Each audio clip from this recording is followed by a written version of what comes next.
मैं अपने बच्चों के साथ अनाथालय में डोनेशन करने के लिए गई थी, तो वहां पर एक 6 साल की बच्ची कोने में बैठकर रो रही थी। वो मुझे देखते ही भागकर मेरे पास आई और मेरी साड़ी का पल्लू पकड़कर बोली, मम्मी, आप मुझे लेने आ गई। अनाथ आश्रम के इंचार्ज ने बताया कि ये बच्ची जब से यहाँ पर आई है सिर्फ आपका नाम लेती है। मैंने जब उस बच्ची के गले में पड़े हुए लॉकेट को खोला तो मेरे पैरों तले से जमीन निकल गई, क्योंकि उसमें मेरा दिल किसी अनजाने डर और ऐसी बेचैनी की गिरफ्त में था जिसकी कोई वजह मुझे समझ में ही नहीं आ रही थी। जैसे कि कुछ बहुत ही अजीब और भयानक होने वाला है।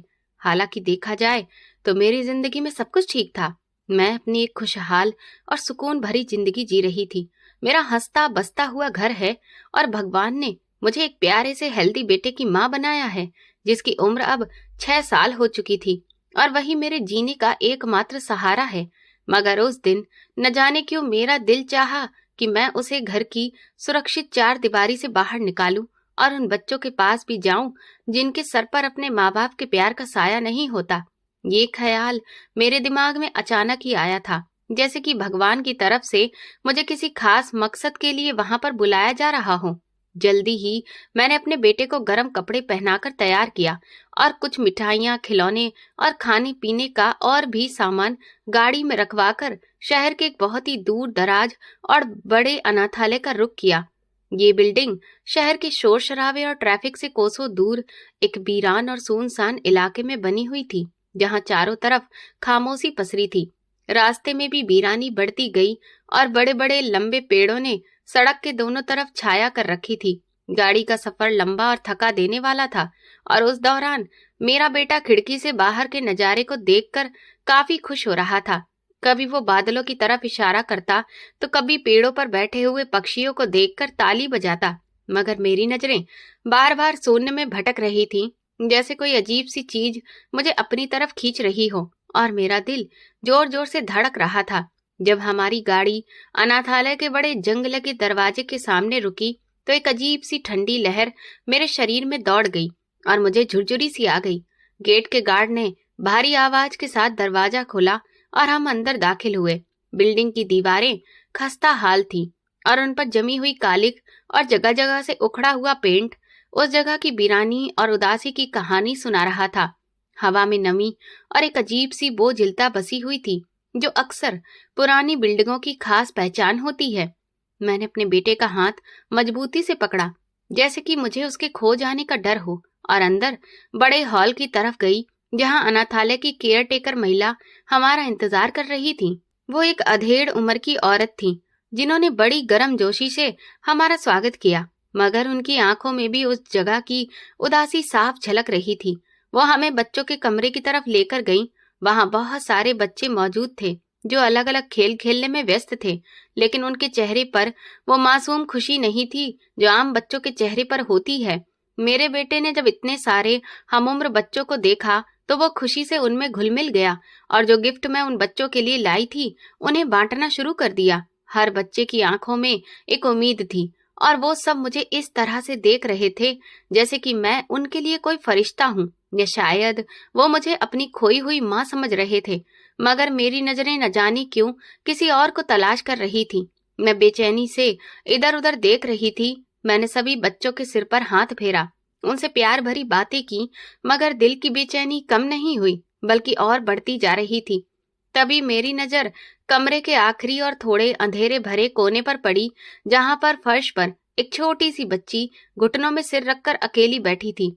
उसके आसपास का माहौल बाकी कमरे से बिल्कुल अलग था, जैसे कि वहां कोई खुशी आ ही नहीं सकती। उस बच्ची के शरीर पर कपड़े बहुत ही पुराने और गंदे से थे, जो उसकी कद काठी से थोड़े बड़े भी लग रहे थे, और उसके बाल बिखरे हुए थे जो उसके चेहरे को अच्छे से छुपा रहे थे। मुझे लगा जैसे किसी अनजानी ताकत ने मुझे उसकी तरफ खींच लिया हो। मैं अपने कदमों पर कंट्रोल ना रख सकी और उसकी तरफ बढ़ गई। मेरे दिल की धड़कन तेज होती जा रही थी, जैसे कोई हथौड़ा मेरे सीने पर मार रहा हो और गले में एक अजीब सा कांटेदार फंदा अटक गया हो। मैं उसके पास पहुंची तो मुझे उसके सिसकने की दबी हुई आवाज आई। वो रो रही थी और उसका रोने का अंदाज इतना दर्दनाक था कि मेरा कलेजा मुंह को आ गया। मेरी आंखें अपने आप ही नम हो गईं। मैंने हिम्मत करके उसे बुलाया और कहा कि बेटा, तुम यहाँ अकेली क्यों बैठी हो और क्यों रो रही हो? मेरी आवाज सुनकर उसने धीरे से सिर उठाया। जब हमारी नजर मिली तो मुझे लगा जैसे पूरी दुनिया वहीं पर रुक गई हो। उसकी बड़ी बड़ी काली और गहरी आंखें थीं, जिनमें हैरत और पहचान का एक ऐसा तूफान था जिसने मुझे हिलाकर रख दिया था। उसका चेहरा आंसुओं से भीगा हुआ था, मगर उसके नैन नक्श कुछ इस तरह के थे कि वो मुझे बहुत ही अपनी सी लगी, जैसे कि मैं उसे सदियों से जानती हूँ। वो पल भर के लिए मुझे टकटकी बांध कर देखती रही, जैसे कि उसे अपनी आंखों पर यकीन नहीं हो रहा हो कि मैं सच में यहाँ पर हूँ या वो कोई सपना देख रही है। फिर अचानक वो बिजली की तेजी से अपनी जगह से उठी और भागते हुए मेरे पास आई। उसका इस तरह का व्यवहार मेरी सोच समझ से परे था। मैं भी समझ नहीं सकी और वो मुझसे बुरी तरह से लिपट गई। उसके छोटे छोटे और कमजोर हाथों ने मेरे कपड़ों को इतनी मजबूती से पकड़ लिया था जैसे कि वो डर रही हो कि अगर उसने मेरा हाथ ढीला छोड़ दिया तो मैं शायद कहीं पर खो जाऊंगी और वो फिर से अकेली रह जाएगी। उसने रोते हुए और सिसकियां लेते हुए मुझसे पूछा कि मम्मी, आप मुझे लेने आ गईं? मैं कब से आपका इंतजार कर रही थी। मैं हर रोज भगवान से कहती थी कि आप आ जाएं। उसके मुंह से मम्मी शब्द सुनकर मेरे पैरों तले से जमीन निकल गई और कानों में सन्नाटा गूंजने लगा। ये शब्द उसने इतने यकीन और तड़प के साथ बोला था कि एक लम्हे के लिए मुझे ऐसा लगा कि शायद वो सच में मेरी ही बच्ची है।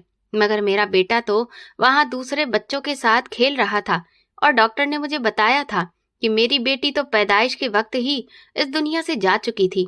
मैंने खुद उस बच्ची को दफनाते हुए देखा था, तो फिर ये बच्ची कौन थी और मुझे मम्मी क्यों कह रही थी? क्या यह किसी और की बच्ची थी जो भटक गई थी? क्या मेरा दिमाग मेरे साथ कोई खेल खेल रहा था? मैंने अपने हाथों से उसे खुद से अलग करने की कोशिश की ताकि उसका चेहरा ध्यान से देख सकूं, मगर उसने मुझे छोड़ने से मना कर दिया। वो लगातार रो रही थी और कह रही थी कि मुझे छोड़कर मत जाना, मैं अब यहाँ नहीं रहना चाहती, मैं बहुत डरती हूँ, मुझे अपने साथ लेकर चलो।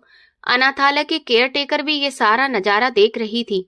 वो भी हैरान परेशान होकर मेरे पास आई और उन्होंने बताया कि मैडम, ये बहुत ही अजीब और हैरान करने वाली बात है। ये बच्ची जब से यहाँ पर लाई गई है, ये किसी से भी बात नहीं करती और ना ही किसी के पास जाती है। ये हर वक्त एक कोने में बैठी रहती है, लेकिन ये बार बार ऐसे कहती थी कि मेरी मम्मी आएंगी। हालांकि आप आज पहली बार यहाँ पर आई हैं और आपका इससे कोई रिश्ता भी नहीं है। हमें तो ये भी नहीं पता कि इसका असली नाम क्या है और ये किस परिवार से है, क्योंकि इसे यहाँ कोई छोड़कर नहीं गया था, बल्कि ये हमें एक वीरान झाड़ियों वाली जगह से मिली थी और उस वक्त इसकी हालत बहुत ज्यादा खराब थी। केयर टेकर की बातें सुनकर मेरे दिमाग में सवालों का तूफान खड़ा हो गया। मैं झुककर उस बच्ची के आंसू पोंछने लगी और उसके चेहरे को ध्यान से देखा। उसका माथा, आंखें और होठों की बनावट मुझे मेरे बेटे और खुद मेरे पति से बहुत ज्यादा मिलती जुलती महसूस हो रही थी। ये पहचान इतनी ज्यादा गहरी थी कि इसे नजरअंदाज कर पाना नामुमकिन था। कि ये क्या सिर्फ मेरा बहम था या मेरी ममता का कोई धोखा? मगर मेरा दिल मानने को तैयार नहीं था कि ये कोई अजनबी बच्ची है। मेरे अंदर की ममता जोश मार रही थी। मैंने उसे दिलासा दिया और कहा कि तुम रो मत मेरी बेटी, मैं यहीं पर हूँ। मुझे बताओ कि तुम मुझे कैसे जानती हो। लेकिन वो बस हिचकियां लेती रही और मुझे उम्मीद भरी नजरों से देखती रही। तभी मेरी नजर उसके गले में पड़ी हुई एक चीज पर ठहर गई। उसके गंदे कपड़ों के ऊपर एक पुराना सा जंग लगा हुआ लॉकेट लटक रहा था, जो काले धागे में पिरोया गया था। वो लॉकेट देखते ही मेरे दिमाग में यादों का एक धमाका हुआ, क्योंकि वो बिल्कुल वैसा ही लॉकेट था जो मेरे पास भी हुआ करता था, जो मेरे पति ने मुझे गिफ्ट में दिया था। मगर वो शादी के दौरान कहीं खो गया था या शायद चोरी हो गया था और मैंने उसे बहुत ढूंढा था, पर वो मिला नहीं। मेरे हाथ खुद ब खुद उस लॉकेट की तरफ बढ़े। मैं बुरी तरह से कांप रही थी और सांस भी सीने में अटक रही थी। मुझे लग रहा था कि जैसे मैं कोई खौफनाक सपना देख रही हूँ। मैं डरते डरते उस बच्ची के गले से वो लॉकेट अपने हाथ में लेने लगी। वो लॉकेट ठंडा था और उस पर जंग की हल्की परत जमी थी, लेकिन उसकी बनावट और उस पर बना हुआ फूलों का डिजाइन वही था जो मेरी यादों में था। मैंने कांपते हाथों से उस लॉकेट का एक छोटा सा बटन दबाया ताकि उसे खोल सकूं। मेरा दिल जोर से धड़क रहा था। लॉकेट का ढक्कन पुराना होने की वजह से फंस गया था। मैंने फिर थोड़ी ताकत लगाई और जैसे ही लॉकेट का ढक्कन खुला और मैंने उसके अंदर देखा तो मेरी आंखों के सामने अंधेरा छा गया। मेरे पूरे वजूद में एक सनसनी सी दौड़ गई। मुझे लगा कि मेरा पूरा खून जम गया है, क्योंकि उस लॉकेट के अंदर जो चीज मौजूद थी वो नामुमकिन थी। वो मेरे दिमाग, मेरी सोचने समझने की शक्ति, सब कुछ खत्म कर चुकी थी। लॉकेट के दाएं हिस्से में एक छोटी सी सफेद रंग की तस्वीर भी लगी थी और ये तस्वीर किसी और की नहीं बल्कि खुद मेरी ही थी। ये वो तस्वीर थी जो मैंने सालों पहले खिंचवाई थी जब मैं पेट से थी और मेरे चेहरे पर ममता की चमक और खुशी थी। उस तस्वीर में मैं मुस्कुरा रही थी, लेकिन इससे भी ज्यादा डराने वाली बात ये थी कि उसमें एक कागज का छोटा सा मुड़ा हुआ टुकड़ा भी था जो काफी पीला पड़ चुका था, जो कि उस तस्वीर के सामने वाले हिस्से में एक छोटे से शीशे के नीचे दबा हुआ था। मैंने कांपती उंगलियों से उस कागज के टुकड़े को निकाला और फिर उसे सीधा किया। उस कागज की हालत बड़ी कड़क सी थी और उस पर एक अस्पताल की मोहर भी लगी हुई थी जो अब काफी हल्की पड़ चुकी थी, लेकिन उस पर लिखी हुई बातें अभी भी पढ़ी जा सकती थी। उस पर मेरे पति की ही लिखावट में कुछ लिखा था जिसने मेरे होश उड़ा दिए थे। उस पर एक तारीख भी लिखी थी। ये तारीख मेरे लिए किसी मौत के संदेश से कम नहीं थी, क्योंकि ये वही मनहूस तारीख थी जिस दिन मेरे जुड़वा बच्चों की पैदाइश हुई थी। वो दिन जब मुझे बताया गया था कि मेरा बेटा तो जिंदा है मगर मेरी बेटी मरी हुई पैदा हुई है। लेकिन उस कागज पर जो लिखा था वो इस सच्चाई को झूठा साबित कर रहा था। उस पर लिखा था कि ये राज मेरे सीने में हमेशा दफन रहेगा, और साथ ही इस बच्ची का नाम भी लिखा था जो मैंने प्रेगनेंसी के दौरान बड़े ही शौक से सोचा था। मैंने वो नाम पढ़ा तो मेरा सिर चकराने लगा। कमरे का शोर, बच्चों की आवाजें, सब कुछ मेरे लिए धीमा पड़ गया। पर सिर्फ वो बच्ची और वो लॉकेट मेरी नजरों के सामने रह गए। ये कैसे मुमकिन था? अगर मेरी बेटी मर चुकी थी तो फिर ये बच्ची कौन थी? और उसके गले में मेरी तस्वीर और मेरे पति की लिखावट वाला ये कागज कैसे आया? क्या मुझे कोई धोखा दिया गया था? क्या मेरे साथ कोई बहुत बड़ा और घिनौना खेल खेला गया था? मेरे दिमाग में अपने पति का चेहरा घूम गया। उनका वो अजीब सा व्यवहार जो हॉस्पिटल में था, उनकी वो अजीब सी घबराहट और जल्दबाजी जो उन्होंने बच्ची को दफनाने के वक्त दिखाई थी, वो सब बातें एक एक करके मेरे दिमाग के पर्दे पर किसी फिल्म की तरह चलने लगी। मुझे याद आया कि उन्होंने मुझे बच्ची का चेहरा भी ठीक से देखने नहीं दिया था और कहा था कि मुझसे बर्दाश्त नहीं होगा। मुझे चक्कर आने लगे और मैं वहीं फर्श पर बच्ची के सामने ही बैठ गई। वो बच्ची अभी भी मेरी बाजू को पकड़े हुए थी और उसकी मासूम और सहमी हुई आंखों में एक सवाल था कि क्या अब सब कुछ ठीक हो जाएगा।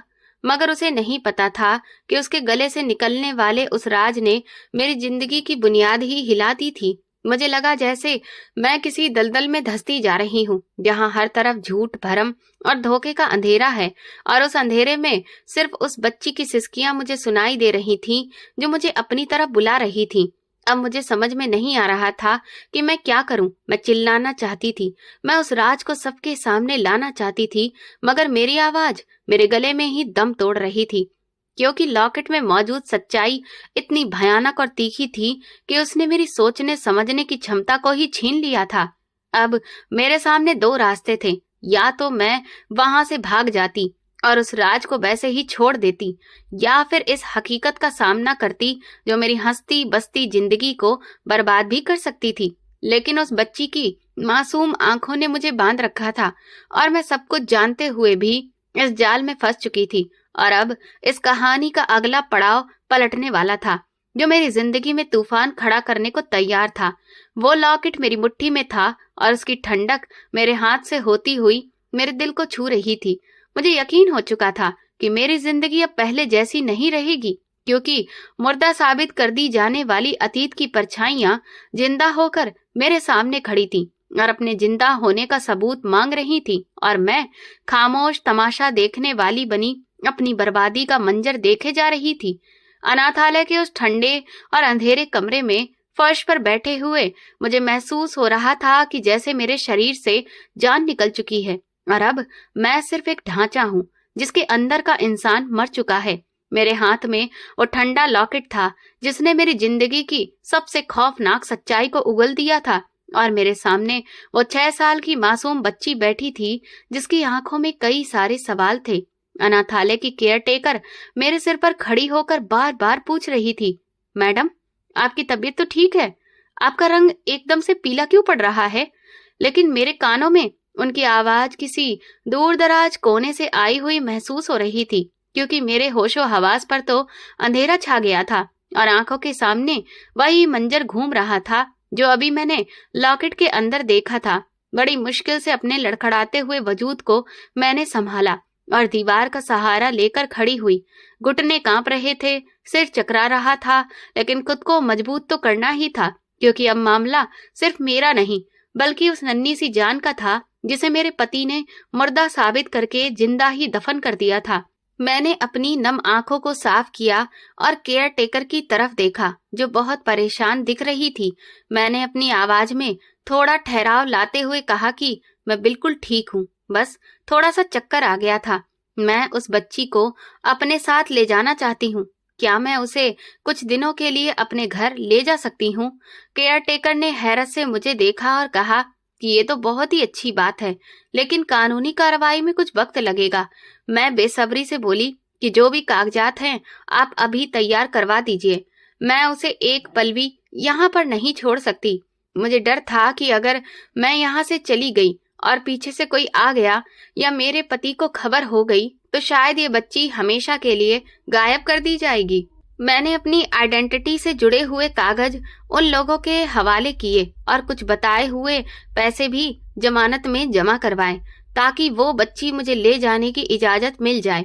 केयर टेकर ने मेरी हालत देखी और वो शायद समझ गई थी कि बात कोई बहुत गहरी है, इसीलिए उन्होंने और ज्यादा सवाल जवाब किए बिना ही हामी भर दी।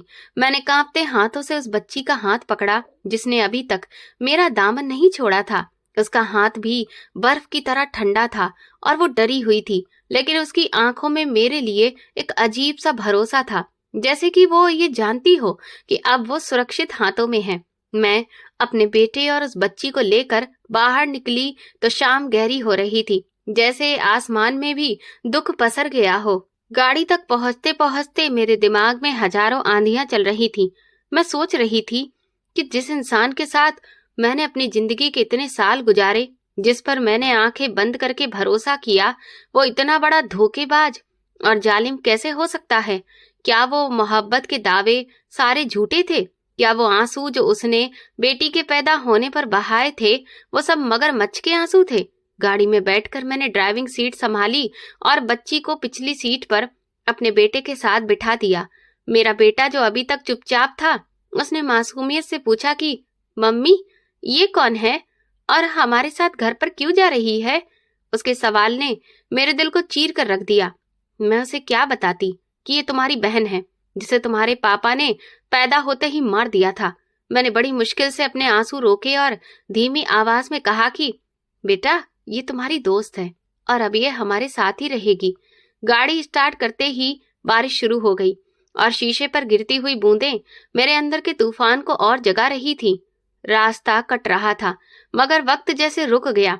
मैं बार बार पीछे देखने वाले शीशे में उस बच्ची को देख रही थी और हर बार मुझे उसके चेहरे में अपने पति का चेहरा नजर आता था। वही नाक, वही माथा, वही आंखें। ये पहचान इतनी साफ थी कि मैं अंधी होकर भी उसे पहचान सकती थी, मगर मैं इतने साल तक अंधी ही तो रही थी जो अपने पति की सच्चाई को पहचान न सकी। बारिश की तेजी बढ़ रही थी और सड़कें वीरान होती जा रही थी। गाड़ी के वाइपर चलने की आवाज टिक टिक करके मेरे दिमाग पर हथौड़े बरसा रही थी। मैं सोच रही थी कि घर पहुंचकर मैं क्या करूंगी। क्या मैं वहां जाते ही अपने पति के गिरेबान पर हाथ डाल दूंगी या फिर खामोशी से उसका इस बात पर रिएक्शन होने का इंतजार करूंगी? मेरा दिल चाह रहा था कि अभी गाड़ी रोककर चीखूं, चिल्लाऊं और दुनिया को बताऊं कि मेरे साथ कितना बड़ा जुल्म हुआ है, मगर मुझे सब्र से काम लेना था क्योंकि मुझे सच की आखिरी कड़ी तक पहुंचना था। मुझे जानना था कि आखिर उसने ऐसा क्यों किया। क्या मजबूरी थी कि एक बाप अपनी ही औलाद को इस तरह से लावारिस छोड़ आया? उन सवालों के जवाब मुझे सिर्फ वही दे सकता था घर की दूरी कम होती जा रही थी और मेरे दिल की धड़कनें बढ़ रही थी। मैं एक ऐसे घर की तरफ जा रही थी जो मुझे घर नहीं बल्कि एक झूठ का किला लग रहा था, जहां हर दीवार और हर ईंट में फरेब छुपा था। जब गाड़ी घर के गेट पर पहुंची तो मैंने देखा कि लॉन्च की बत्तियां जल रही थीं, जिसका मतलब था कि वो घर आ चुके थे। मेरा हाथ स्टीयरिंग पर जम गया और मुझे एक पल के लिए डर महसूस हुआ कि अब मेरा सामना उस इंसान से होगा जिसका असली चेहरा मैं आज पहली बार देखूंगी। मैंने गहरी सांस ली और अपने अंदर की ममता को जगाया, जिसने मुझे शेरनी की तरह बहादुर बना दिया था। मैंने गाड़ी पोर्च में खड़ी की और बच्चों को लेकर उतरी। बारिश में भीगते हुए हम दरवाजे तक पहुंचे। मेरा बेटा खुशी से भागता हुआ अंदर गया और जोर से चिल्लाया, पापा देखो हम किसको लेकर आए हैं। मैं बच्ची का हाथ पकड़े हुए थी और धीरे धीरे अंदर गई। सामने लॉन्ज में वो सोफे पर ही बैठे अखबार पढ़ रहे थे और चाय का कप उनके सामने रखा था। बेटे की आवाज सुनकर उन्होंने मुस्कुराते हुए सिर उठाया और बोले, अरे मेरे प्यारे बेटे, तुम लोग आ गए। और फिर उनकी नजर मेरे पीछे खड़ी उस बच्ची पर पड़ी और वो लम्हा मेरी जिंदगी का सबसे लंबा और फैसला लेने वाला पल था। मैंने उनके चेहरे के एक एक एक्सप्रेशन को पढ़ने के लिए तैयार थी। जैसे ही उनकी नजरें उस बच्ची के चेहरे पर पड़ी, उनकी मुस्कुराहट किसी बुझे हुए चिराग की तरह गायब हो गई। उनके हाथ में पकड़ा हुआ अखबार कांपने लगा और चेहरे का रंग ऐसे उड़ गया जैसे कि खून ही ना बचा हो। उनकी आंखें फटी की फटी रह गईं और वो बिल्कुल पत्थर बने उस बच्ची को देखते रहे, जैसे उन्होंने कोई भूत देख लिया हो। कमरे में एक भयंकर खामोशी छा गई, जिसमें सिर्फ दीवार की घड़ी की टिक टिक और बाहर बरसती बारिश की आवाज सुनाई दे रही थी। मेरा बेटा अभी तक उनके पैरों से लिपटा हुआ था, मगर वो उसे महसूस भी नहीं कर पा रहे थे। उनका सारा ध्यान उस बच्ची पर ही था जो मेरे पीछे छुपने की कोशिश कर रही थी, क्योंकि शायद अपनेपन के बावजूद भी वो इस अजनबी माहौल से डर रही थी। मैंने खामोशी तोड़ी और अपनी आवाज को एकदम स्थिर रखते हुए कहा कि हम अनाथालय गए थे। वहां ये बच्ची अकेली बैठी रो रही थी। मुझे इस पर तरस आ गया तो मैं इसे साथ ले आई। क्या मैंने कुछ गलत किया? मैंने जानबूझकर ये सवाल किया ताकि मैं ये देख सकूं कि वो इसका क्या जवाब देते हैं। मेरे सवाल पर वो चौंक गए, जैसे कि किसी गहरी नींद से जागे हों।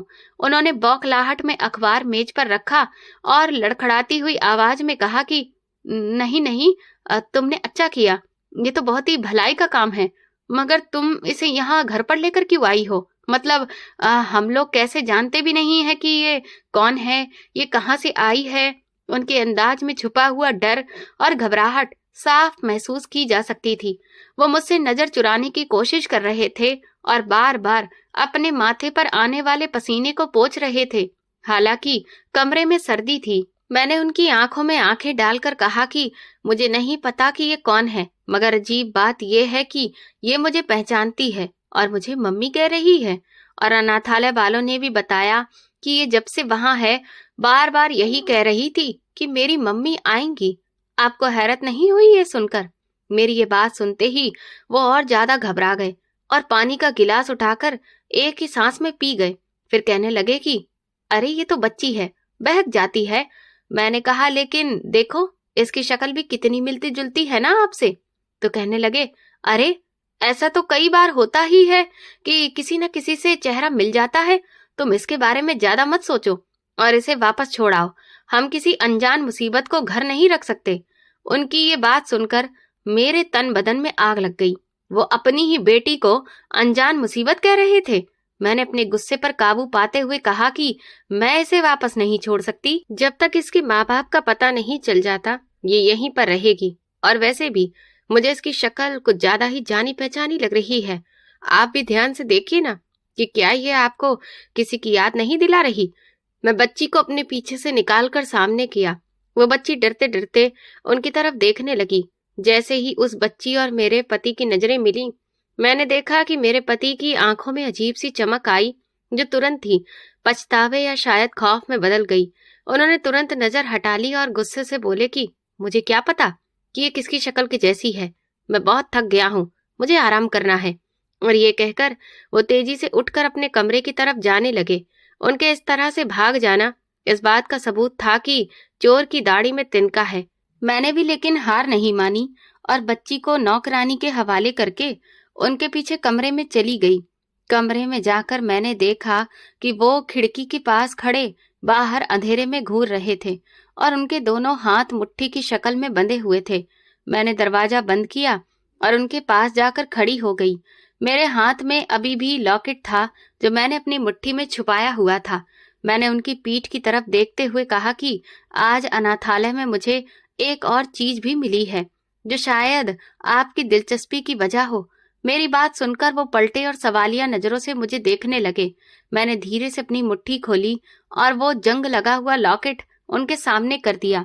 वो लॉकेट देखते ही उनके मुंह से एक हल्की सी चीख निकल गई और वो 2 कदम पीछे हट गए, जैसे कि मैं उनके सामने कोई जहरीला मोटा सांप रख दिया हो। उनका चेहरा जो पहले से ही सफेद था अब तो और भी ज्यादा सफेद पड़ गया।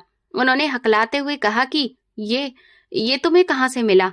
मैंने उनकी आंखों में देखते हुए कहा कि ये इसी बच्ची के गले में था और आप जानते हैं कि इसके अंदर क्या है? वो चुप रहे। बस उनकी सांसें तेज चलने लगी। मैंने लॉकेट का बटन दबाया और उसे खोलकर उनके सामने किया, जिसमें मेरी तस्वीर और उनका लिखा हुआ वो कागज था। मैंने कहा कि इसमें मेरी तस्वीर है और ये कागज जिस पर आपकी हैंडराइटिंग है और वो तारीख भी लिखी है जो हमारे बच्चों के पैदा होने की तारीख है। क्या अभी भी आप यही कहेंगे कि ये कोई अनजान मुसीबत है? क्या अभी भी आप इसको नहीं जानते? मेरे सवाल तीरों की तरह उनके वजूद में चुभ रहे थे। वो दीवार के साथ लग गए और उनके पास अब बोलने के लिए शब्द खत्म हो गए थे। कमरे की हवा में तनाव इतना बढ़ गया कि सांस लेना भी मुश्किल हो गया था। मैंने एक कदम और आगे बढ़ाया और चिल्लाकर कहा कि बोलते क्यों नहीं हो? मुझे जवाब चाहिए। क्या ये मेरी वही बेटी है जिसे आपने कहा था कि वो मर चुकी है? क्या मैं एक जिंदा लाश पर आंसू बहा रही थी? मेरी आवाज गूंजने लगी तो वो घुटनों के बल जमीन पर बैठ गए और अपना सिर दोनों हाथों में पकड़ लिया। उनका ये अंदाज अफसोस का तो था, लेकिन पश्चाताप का नहीं। उन्होंने सिर झुकाकर दबी आवाज में कहा कि तुम मुझे गलत समझ रही हो। कहानी वो नहीं है जो तुम सोच रही हो। इसके पीछे बहुत बड़ी वजह है। एक ऐसा राज है जो मैं तुम्हें कभी भी नहीं बताना चाहता था, क्योंकि अगर वो राज खुल जाता तो हमारा घर बर्बाद हो जाता। मैं एक बड़े डर की वजह से उसे दूर कर चुका था, मगर किस्मत उसे वापस ले आई। उनके ये शब्द मेरे लिए और भी ज्यादा उलझन बढ़ाने लगे। मैं झुककर उनका गिरेबान पकड़कर जोर से झकझोरते हुए कहा कि आप मुझे कोई भी कहानी नहीं सुनाइए। मुझे सिर्फ सच जानना है। कौन सा राज है? कैसे घर बर्बाद होता है? क्या एक मासूम की जान की कीमत हमारे घर से ज्यादा थी? आपने मुझे धोखा दिया है और अब आप पहेलियां बुझा रहे हैं। उन्होंने मेरी तरफ देखा तो उनकी आंखों में आंसू थे, लेकिन वो आंसू पश्चाताप के थे या फिर एक्टिंग करने के थे, ये मैं फैसला नहीं कर पा रही थी। उन्होंने मेरा हाथ अपने गिरेबान से हटाया और खड़े हो गए। फिर एक अजीब से अंदाज में बोले कि अगर मैं तुम्हें बता दूं कि ये बच्ची जिंदा क्यों है और यहाँ पर क्यों है तो तुम शायद बर्दाश्त नहीं कर पाओगी। तुम समझ रही हो कि मैंने इसे मारने की कोशिश की है, मगर सच तो ये है कि मैं इसे बचाने की कोशिश कर रहा था। उनकी बातों ने मेरी हैरत को और भी ज्यादा बढ़ा दिया। अब मुझे लग रहा था कि मामला सिर्फ बेटे की चाहत या किसी और बात का नहीं, बल्कि शायद कुछ और ही है। कोई ऐसा दुश्मन या फिर कोई ऐसी खानदानी दुश्मनी जिससे मैं बेखबर थी। मगर उस वक्त मेरे सामने सिर्फ एक ही सच्चाई थी कि मेरी बेटी जिंदा थी और मेरे पति ने मुझसे ये बात छुपाई थी। मैंने कड़क अंदाज में कहा, क्या मुझे हर बात जाननी है, चाहे वो कितनी ही कड़वी क्यों ना हो? मगर उन्होंने मेरी बात काट दी और कहा कि अभी नहीं, अभी वक्त नहीं आया। अभी तुम्हें सिर्फ इतना जानना काफी है कि ये बच्ची सुरक्षित नहीं है, और अगर किसी को पता चल गया कि ये वापस आ गई है तो हम सबकी जान खतरे में पड़ जाएगी। उनकी इस धमकी भरी वार्निंग ने मुझे चौंका दिया। क्या वाकई हम खतरे में थे या फिर ये अभी भी कोई नया ड्रामा किया जा रहा था? मैं कुछ और पूछने ही वाली थी कि अचानक दरवाजे पर जोर जोर से दस्तक हुई और साथ ही बाहर से नौकरानी की घबराई हुई आवाज आई, मैडम जल्दी से बाहर आइए, वो बच्ची बेहोश हो गई है और उसकी नाक से खून बह रहा है। ये सुनते ही मैं और मेरे पति दोनों दरवाजे की तरफ भागे। मेरे पति के चेहरे पर जो डर अब दिख रहा था वो पहले से कहीं ज्यादा भयानक हो चुका था। जैसे कि उन्हें किसी ऐसी ही बात का डर हो जो अब सच होने जा रहा था। हम लॉन्ज में पहुंचे तो देखा कि वो बच्ची कालीन पर बेहोश पड़ी थी और उसका रंग नीला पड़ रहा था। मेरा बेटा रो रहा था और नौकरानी उसके चेहरे पर पानी छिड़क रही थी। मैंने भागकर उसे उठाया और अपनी गोद में रखा। उसका शरीर आग की तरह तप रहा था। मेरे पति ने तुरंत ही फोन निकाला और किसी को कॉल करने लगे, लेकिन उनके शब्दों ने मेरे पैरों तले से बची हुई जमीन भी खींच ली। वो फोन पर कह रहे थे कि डॉक्टर साहब जल्दी आइए, वो वापस आ गई है और उसके लक्षण फिर से दिखने लगे हैं, वही बीमारी जो उस वक्त थी। जल्दी पहुंचिए वरना बहुत देर हो जाएगी। ये सुनकर मैं पत्थर की हो गई। मतलब ये कि मामला सिर्फ छुपाने का नहीं था, बल्कि कोई बीमारी, कोई ऐसी बड़ी वजह भी थी जिसका मुझे एहसास ही नहीं था। लेकिन एक छोटी सी बच्ची को भला ऐसी कौन सी बीमारी हो सकती है जिसकी वजह से उसे अपनी माँ से ही अलग कर दिया जाए। मैंने सवालिया नजरों से अपने पति को देखा जो अब फोन रखकर बच्ची की नब्ज चेक कर रहे थे। उनके हाथों की महारत बता रही थी कि वो इस तरह की सिचुएशन से पहले भी गुजर चुके हैं। उन्होंने मुझे देखे बिना ही कहा कि हमें इसे अस्पताल ले जाना होगा, मगर किसी साधारण हॉस्पिटल में नहीं। हमें वहीं जाना होगा जहां इसकी पैदाइश हुई थी, वो पुराना हॉस्पिटल शहर से बाहर। उनकी ये बात सुनकर मेरे रोंगटे खड़े हो गए, क्योंकि वो हॉस्पिटल तो सालों पहले ही बंद हो चुका था और अब पीरान पड़ा था। वहां भला अब जाने का क्या मतलब है? मैंने रोकना चाहा, मगर बच्ची की हालत देखकर फिर मैं चुप हो गई। हमने उसे उठाया और दोबारा गाड़ी की तरफ भागे। बारिश अब तूफान में बदल चुकी थी और रात का अंधेरा और ज्यादा गहरा हो गया था। गाड़ी में बैठते ही मेरे पति ने ड्राइविंग सीट संभाली और गाड़ी को अंधाधुंध रफ्तार से दौड़ाना शुरू कर दिया।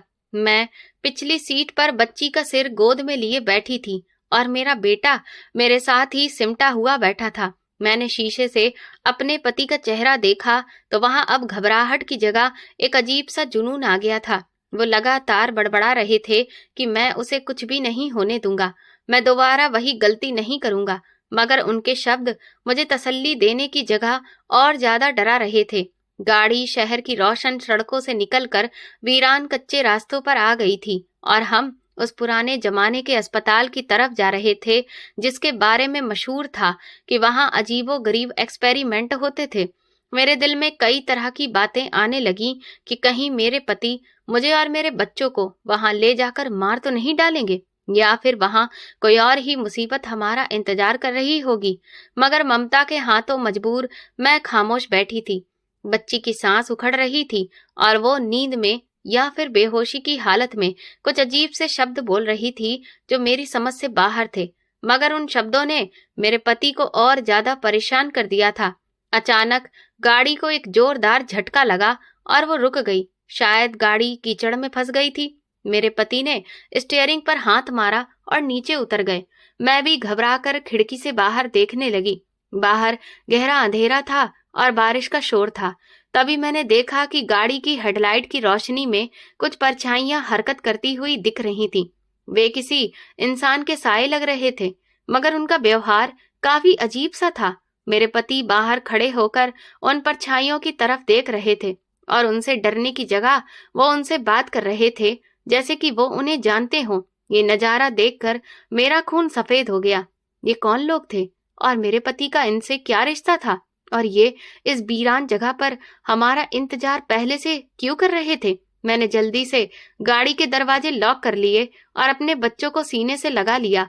लेकिन अगला पल मेरी बर्दाश्त से बाहर था। उन परछाइयों में से एक परछाई आगे बढ़ी और फिर वो रोशनी में सामने आया। उसका चेहरा देखकर मेरे मुंह से एकदम से चीख निकल गई, क्योंकि वो शख्स कोई और नहीं बल्कि वही डॉक्टर था जिसने 6 साल पहले मेरी बेटी की मौत की खबर दी थी। वो वहां मौजूद था और मेरे पति के साथ खड़ा मुस्कुरा रहा था। उसकी मुस्कुराहट में शैतानी अंदाज था। उसने मेरे पति के कंधे पर हाथ रखा और कहा कि तुम वादे के खिलाफ गए हो, तुम उसे वापस ले आए हो, अब जो होगा उसके जिम्मेदार तुम खुद होगे। ये सुनते ही मेरे पति उसके कदमों में गिरकर बोले कि उसे बचा लो, तुम जो कहोगे मैं करूंगा, बस उसे बचा लो। ये सब क्या हो रहा था? मेरा पति एक डॉक्टर के पैरों में क्यों गिरा हुआ था और वो किस वादे की बात कर रहे थे? मेरी समझ तो बिल्कुल जवाब दे चुकी थी। और तभी वो डॉक्टर गाड़ी की विंडो स्क्रीन के करीब आया और उसने शीशे पर हाथ रखा। उसकी उंगलियों में वही अंगूठी थी जो मैंने डिलीवरी के दिनों में देखी थी। उसने शीशे के पार से मुझे देखा और उसकी आंखों में एक ऐसा मैसेज था जिसने मुझे बता दिया कि असली खेल तो अब शुरू हुआ है और मैं और मेरे बच्चे एक बहुत बड़ी साजिश का शिकार हो चुके हैं, जिसकी जड़ें अतीत में बहुत गहरी हैं। अब मैं गाड़ी के अंदर कैद थी। बाहर मेरा पति और वो शैतान डॉक्टर खड़ा था और गोद में मेरी वो बेटी थी जिसकी सांसें एक राज के धागे से बंधी हुई थी। और ये रात, ये तो अभी बहुत लंबी होने वाली थी। बारिश का तूफान और शोर अपनी जगह, मगर मेरे अंदर जो तूफान उठ रहा था उसने मुझे सुन्न कर दिया था। मेरा पति अभी भी उस शैतान डॉक्टर के सामने गिड़गिड़ा रहा था और वो बड़े ही कड़क अंदाज में ये सब तमाशा देख रहा था। मेरी बेटी का शरीर ठंडा हो रहा था, उसकी सांसें हल्की हो रही थीं। ये देखकर मुझसे और बर्दाश्त नहीं हुआ और मैंने अपने अंदर की सारी हिम्मत जोड़ ली।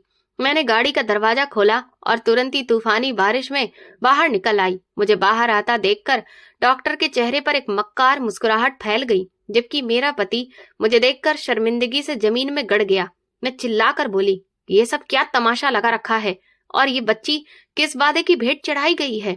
डॉक्टर ने एक ठहाका लगाया जो बिजली की कड़क में घुल मिल गया और उसने आगे बढ़कर मेरे पति को ठोकर मारते हुए कहा कि अपनी पत्नी को बता दो कि तुमने अपना बेटा बचाने के लिए अपनी बेटी का सौदा कैसे किया था। ये सुनते ही मुझे लगा जैसे आसमान मेरे सिर पर गिर पड़ा हो। मैं हैरत और नफरत से अपने पति की तरफ देखने लगी, जो बारिश के पानी और अपने आंसुओं में भीगा हुआ एक मुजरिम की तरह खड़ा था। उसने भारी आवाज में स्वीकार किया कि जब ये जुड़वा बच्चे पैदा हुए तो डॉक्टर ने बताया था कि हमारा बेटा एक ऐसी रेयर और जानलेवा बीमारी का शिकार है जिसका इलाज मुमकिन नहीं है। वो कुछ ही दिनों में मर जाएगा। मैं अपने इकलौते वारिस को खोना नहीं चाहता था। तब डॉक्टर ने मुझे एक रास्ता दिखाया था कि मेरी बेटी जुड़वा होने की वजह से वही बेटे के लिए परफेक्ट जेनेटिक मैच है। उसके शरीर में वो इम्यून सेल्स हैं जो मेरे बेटे को जिंदा रख सकते हैं। डॉक्टर ने कहा, इलाज आसान नहीं है, ये लंबा प्रोसेस है और सबसे जरूरी बात ये थी कि बच्ची को इन लोगों की निगरानी में रहना होगा।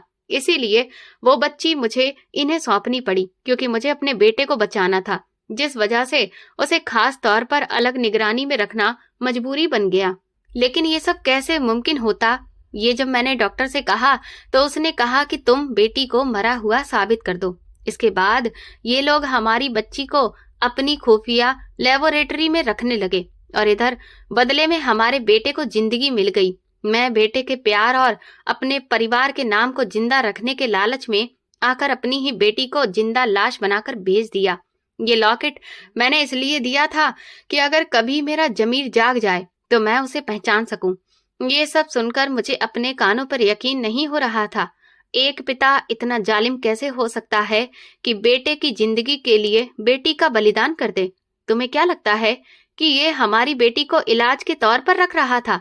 नहीं, वो एक कैद खाने में थी जहां उसे सिर्फ दवा बनाने की मशीन समझ रखा था, जहां से जब वो भागी है तो उसकी हालत बहुत बिगड़ी हुई थी, क्योंकि उसे कुछ ऐसे इंजेक्शंस लगाए गए थे जो जिंदा रखने के लिए नहीं बल्कि कमजोर रखने के लिए लगाए जाते हैं। ये बात मुझे उसकी केयर टेकर ने बताई थी। तभी डॉक्टर चिल्लाकर बोला, अब बातें खत्म करो और लड़की मुझे वापस दो, वरना तुम्हारा बेटा भी नहीं बचेगा, क्योंकि इन दोनों की जान एक दूसरे से जुड़ी है। ये सुनकर मैं गाड़ी की तरफ भागी और अपनी बेटी को सीने से लगा लिया। मेरा बेटा भी तब तक रोते हुए गाड़ी से बाहर आ गया। उसने मेरा हाथ पकड़ लिया।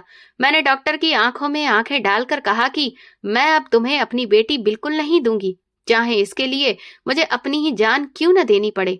तुमने मेरे पति की कमजोरी और उसकी बेवकूफी का फायदा उठाया है, मगर मैं समझ चुकी हूँ कि जिंदगी और मौत सिर्फ भगवान के हाथ में है, तुम जैसे कसाईयों के हाथ में नहीं।